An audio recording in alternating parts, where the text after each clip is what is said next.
예, 안녕하세요. 사진일대입니다. 영상 진짜 오랜만에 올리죠. 저 역시 보고 싶었습니다. 한 달 만인가요? 원래는 일주일에 영상 하나씩은 꼭 올리자 하고 야심차게 유튜브를 시작을 했었는데, 솔직히 제가 이거 돈 벌려고 시작한 게 아니다 보니까 본업에 치여가지고 자꾸 우선순위에서 밀리더라고요. 그래도 수족관 큰 공사는 어느 정도 마무리가 됐으니까 앞으로는 자주 찾아뵙고 소통하도록 하겠습니다. 최근 두어 달 동안 진짜 하루하루를 불태웠습니다. 남들이 보면 별것도 아닌 작업 가지고 저러나 하실 수도 있는데, 체감상으로는 예전에 서진 이쪽으로 서진 이전 공사할 때보다 한 두 배는 더 힘들었던 것 같아요. 이제 저도 나이가 들긴 들었나 봅니다. 마음은 아직 28 청춘인데 몸이 말을 안 듣습니다. 매일 아침마다 출근할 때는 오늘은 딱 여기까지 하고 퇴근한다, 이렇게 생각하고 비장하게 시작을 하거든요. 근데 마음과 다르게 몇 시간 움직이면은 체력이 그냥 방전돼 버립니다. 정신 차려 보면 혼자 구석에 앉아서 멍 때리고 쉬고 있어요. 총량의 법칙 아시죠? 평생 살면서 사용할 수 있는 총량들이 정해져 있다고 하죠.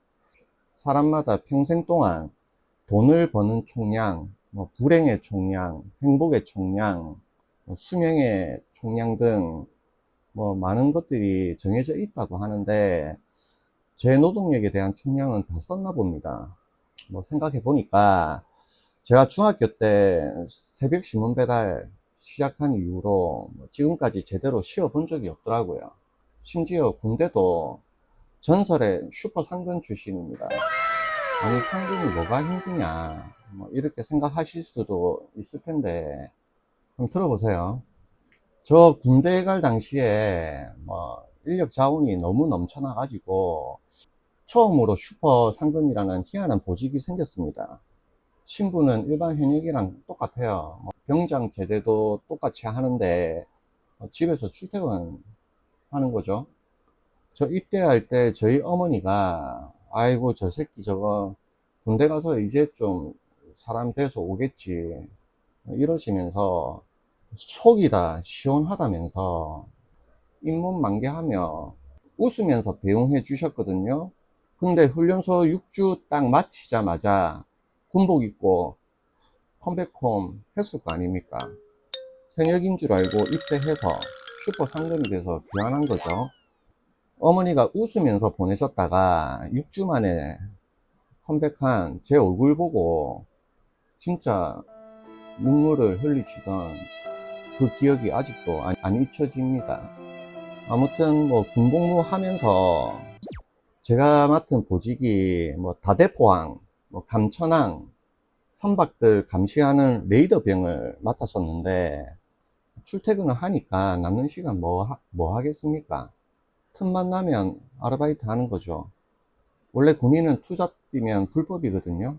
그래서 제가 대대장님 직접 찾아가서 저희 집 형편이 너무 어려워가지고 돈을 안 벌면 굶어 죽습니다, 이러면서 눈물 없이 볼 수 없는 불화를 시전해가지고 허락을 받아낸 겁니다. 오토바이만 타지 말라고 하더라고. 결국 2년 6개월 군 생활 동안 돈 바짝 벌어가지고 제대할 때 1,800만 원짜리 신차를 뽑았습니다. 참고로 당시 소나타2가 1,500만 원이었으니까 소나타보다 고급 차였죠. 카스타라고 있습니다. 군 생활할 때 대학까지 가가지고 그 차 끌고 대학을 다녔었는데, 어, 대학교 생활하면서도 야간 일을 했었습니다. 왜 그렇게 일을 했는지 몰라. 저희 집 남부럽지 않게 잘 살았었거든요. 아무튼 어릴 때부터 몸을 많이 쓰고 일을 많이 해서 그런지 예전에는 출근해서 12시간 이상 고되게 일을 해도 큰 데미지가 없었어요. 근데 지금은 대여섯 시간만 움직여도 몸에 무리가 오는 게 느껴집니다. 금방 지치는 거죠. 처음에 이 수족관업을 시작했을 때는 해야 할 일은 끝까지 해놓고 퇴근했었거든요. 하루에 15시간씩 일을 해도 자고 일어나면 회복이 됐었는데, 지금은 무리를 하게 되면 그 데미지가 일주일 이상 지속이 됩니다. 회복이 안 돼. 적립금도 아니고 누적이 되더라고. 컨디션 회복이 안 되니까 결과적으로 일 진행도 안 되고요. 일하다가도 문득 이렇게 일하다가는 정말 쓰러질 수도 있겠구나 라는 생각도 한 번씩 들어요. 뭐 다른 수족관 사장님들도 같은가요? 수리 문제가. 아무튼 간에 이제 90% 정도 완성되었습니다. 이번 공사하면서 예상치 못한 거대한 난간에 또 부딪혔었어요. 설마 했었는데 또 에어량 부족 사태가 발생된 거죠. 기존 에어 용량이면 차고 넘치겠지 이렇게 생각하면서 기존보다 여가력을 100% 끌어올리기 위해서 에어리프트 상승 효과를 극대화시키려고 에어 호스 시작점을 수조 최하단 바닥면부터 올라오게 세팅을 했거든요. 쉽게 예를 들면은 우리 그 굴뚝 있죠. 굴뚝을 최대한 길게 뺄수록 공기 압력이 더 높아지는 그런 원리입니다. 그런데 제가 수압을 우습게 본 거죠. 에어 호스가 물속 깊이 들어가면 들어갈수록 에어 상승하는 힘이 강해집니다. 그런데 반대로 물높이가 높다 보니까 수압이 세지잖아요. 그러니까 브로아가 밀어내야 하는 힘도 2배 이상 필요한 거죠. 제가 그걸 간과한 겁니다. 뭐 저 정도 브로아 용량이면 충분하겠지 하고 의심을 안 했거든요. 기존에도 한 수조당 에어라인이 4개씩 있었으니까 한 수조당 3개씩 줄이면 뭐 충분하겠지 했는데, 기존에 에어라인 입구가 밑바닥에서부터 20% 정도 위에서 시작을 했었습니다. 그래도 막 1개를 줄였으니까 에어라인 3개 정도면 충분할 거라 생각하고 세팅을 딱 하니까 기존에 달려있는 링브로아가 힘이 붙여가지고 에어를 못 밀어내더라고. 수위가 만만한 낮은 쪽으로 에어가 다 빠져버리는 현상이 발생이 된 겁니다. 앞전에 용량 부족으로 추가로 달았던 링 브로아 기억하시죠? 그쪽 라인이 에어 힘이 너무 강해가지고 에어를 일부 버리면서 세팅을 했었는데, 이번에 시스템을 바꾸니까 풀로 돌려도 힘이 부족해가지고 결국 2배 강한 브로아로 교체를 해줬습니다. 약 1년 전에 용량 부족으로 추가로 달았던 링 브로아 영상 기억하시죠? 그때 제가 혹시 모를 변수가 생길지 모르니까 추후에 쉽게 교체할 수 있게 설비를 해놔야 된다 하고 그렇게 해서 설치를 했었잖아요. 나중에 혹시나 얘가 고장이 나거나 힘이 부족하면은 다른 브로어로 변경을 할 수 있게 구조를 미리 만들어 놔야 됩니다. 그리고 깔끔하게 만든다고 소켓들을 까박까박 붙여 놓으면은 나중에 파이프를 전체적으로 바꿔줘야 되기 때문에 부분적으로 바꿀 수 있게 파이프를 조금 여유분을 남기고 작업을 할 거예요. 전체적인 영상 안 보신 분들은 이 상단에 영상 참고하세요. 이쪽입니까? 띄워 놓을게요. 이런 걸 바로 뭐 짬에서 나오는 성견지명, 수많은 경험과 실패 끝에 얻은 연륜이라고 하는 겁니다. 그때 작업해 놓은 덕분에 스페어로 보관했었던 대용량 브로아로 10분 만에 간단하게 교체를 했습니다. 결과적으로 모든 어항이 시원하게 물방울은 다 터지는데 시끄러운 건 결국 못 잡았어요. 브로아가 세다 보니까 어쩔 수가 없습니다. 링 브로아 기계에 추가로 인버터를 달게 되면은 회전수 조절이 가능하기는 한데 그 인버터가 링 브로아 가격과 맞먹습니다. 뭐 그럴 바서 새 거 사는 게 맞는 거고, 보통 일반 수족관에서는 영남 브로아 같은 작은 브로아를 이용해 가지고 각 라인별로 설치를 해서 가동을 시킬 거예요. 보통 영남 브로아를 많이 사용하는 이유가 뭐 그나마 영남 제품이 가격이 비싸도 내구성이 좋고 힘이 좋아 가지고 많이 사용을 하시는데요. 뭐 저 같은 경우 뭐 일반 영남 브로아 최대한 큰 걸로 사가지고 각 동별로 사용하잖아요. 그렇게 하면 오히려 전기세가 더 많이 나오게 되는 형국이 돼버려요. 그리고 그 브로아를 사용하면은 저 안에 사용하려면 30개 정도가 필요하기 때문에 기계값도 엄청 많이 들어가고요. 그리고 생각보다 내구성이 안 좋아가지고 뭐 주기적으로 교환도 해줘야 됩니다. 저 안이 습하다 보니까 안에서 사용하게 되면 수명도 금방 짧아지거든요. 그래서 양어장에서 사용하는 대형 브로와를 사용하는 건데, 현재 지금 4.2kW랑 2.5kW 지금 두 개로 세팅해 놓은 상태고요. 합하면 약 8kW 전기를 24시간 365일 가동하고 있는 겁니다. 이거를 전기세로 계산을 하면은 가정용 전기다림이 1kW짜리 8개를 최대 출력으로 24시간 풀로 다림질 하는 것과 동일한 겁니다. 가정에서 전기다림이 뭐 사용하면 전기 소모가 1kWh라도 뭐 자동 온도 조절이 되잖아요. 전원이 켜졌다 꺼졌다를 반복하면서 온도를 유지시키기 때문에 순수 전력 소비량이 시간당 1kW가 안 나올 거예요. 반면에 링브로아는 최대 출력으로 풀로 가동되기 때문에 실제로는 16개 다리미를 사용하는 전기세가 동일하다고 보시면 됩니다. 4.2kW 링브로아가 서진으로 이전하면서 새 걸로 사서 설치한 거거든요. 10년 넘게 24시간 풀로 가동했다는 소리입니다. 그래서 노후로 인해 가지고 압력 손실이 생겼을 거 아닙니까? 임펠러와 케이싱 사이에 미세한 유격이 발생됐을 게 뻔하고, 내부 뭐 베어링 윤활유도 거의 말라버린 상태일 거예요. 그래서 새 제품으로 교환할까 생각을 하고 검색을 했는데, 불화화 가격이 10년 전보다 2배 올랐더라고요. 아무튼 뭐 물고기 가격 빼고 다 올랐어. 뭐 잡소리는 여기서 마무리 하고요. 제가 어떤 식으로 바꿨는지 한번 보여드릴게요. 가봅시다. 한번 가봅시다. 안지 100% 지금 다 스펀지 끼워야 될 거 안지 다 하지는 못했는데, 요거는 금방 하니까 지금 스탠바이를 해 놓은 겁니다. 요 라인은 지금 스펀지 여과기만 돌리고 있는 수조 라인들입니다. 45 큐브 수조 라인들을 이런 식으로 스펀지 여과기를 2개씩 놓고 가동을 시킵니다. 이런 식으로. 앞전에 제가 말씀드렸잖아요. 심심하면 고무 흡착이 떨어져 가지고 둥둥 떠다녀요. 수조가 한두 개도 아니고 수백 개다 보니까 떨어진 거 일일이 붙이는 것도 일이었거든요. 그래서 그냥 강력 실리콘 본드를 이용해서 그냥 다 고정시켜 놨습니다.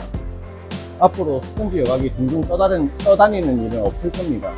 이런 식으로 지금 싹 다 붙였어요.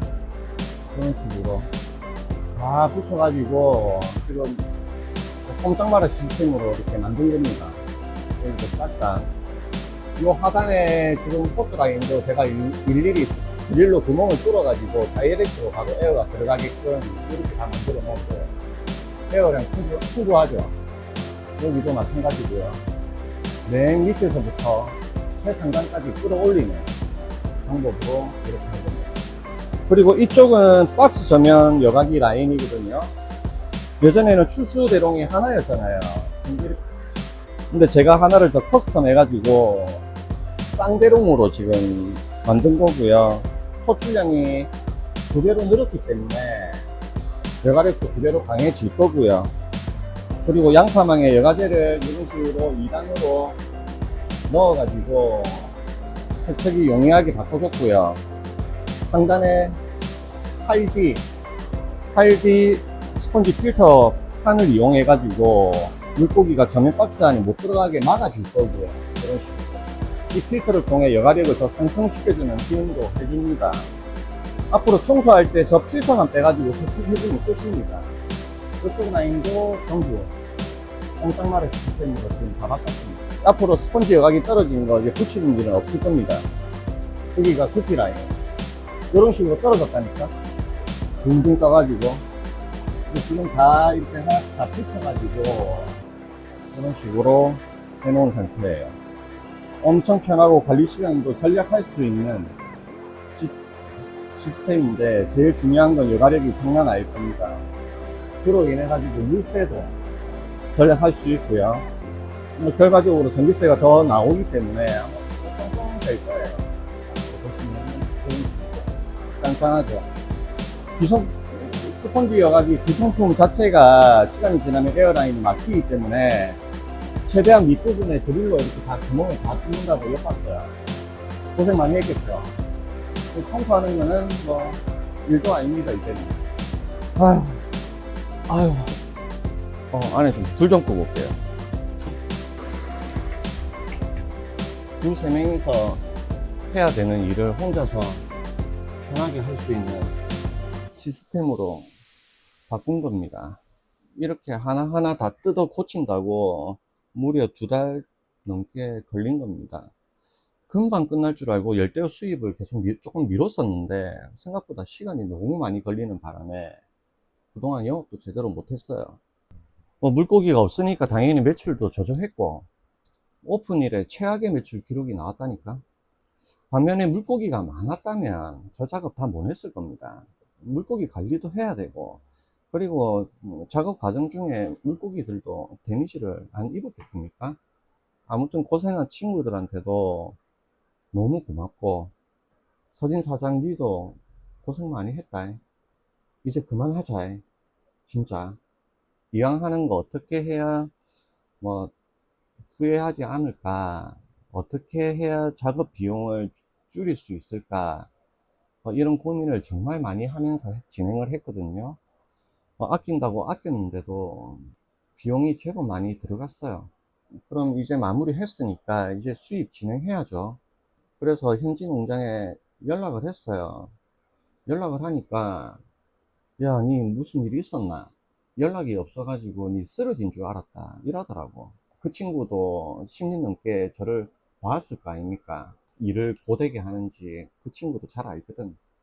그래서 야, 네가 내 마음을 아나? 쓸데없는 소리 하지 말고 항공편이나 알아봐라.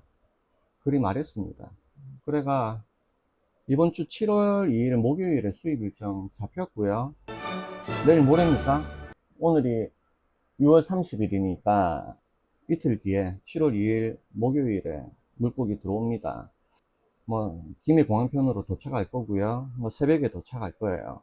방금 제가 해외 송금을 하고 영상을 킨 거거든요. 스리랑카에서 구피를 기반으로 뭐 남태생과, 비단이노, 베타, 구라미, 라미네지, 엔젤피쉬 뭐 등등 해서 이렇게 들어올 거고요.